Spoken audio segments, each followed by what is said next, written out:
Patay na diyang nakita ang lawas sa duha ka contractor workers sa planta sa power provider company nga Headcore. Human sila nalunod samtang gipang tanggal ang nagbara nga water lily. Ani ang detalye sa report ni Argil Relator.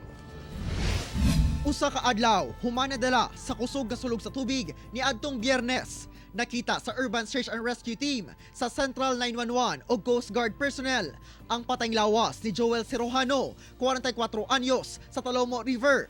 Samtang pagkaugma pa nakita ang patayng lawas sa kauban ini nga si Arnold Bardon, 42 anyos.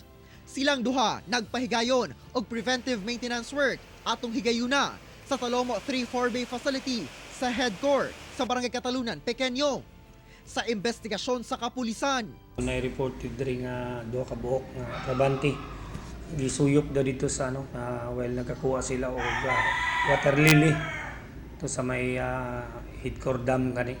nagbangutan ang suod nga higala sa mga biktima sa kalit nga kamatayon sa duha.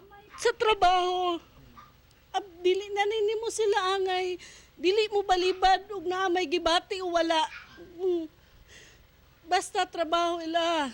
Bisag unsa masangpit nimo. Walay nakitang foul play ang kapulisan sa moong insidente. Sa opisyal nga pahayag nga gipagula sa Headcore, nakig-alayo na sila sa employer, sa mga biktima ug sa mga pamilya niini alang sa paghatag og suporta. Magpahigayon sab sila og review kauban ang ilang kontraktor labot sa plant procedures aron malikayan nga mausab pa ang samang insidente. Ginaatiman na karon sa employer sa mga biktima ang pagpahiluna sa ilang patayng lawas. Kauban si Jojo Solarte sa kamera. Ako si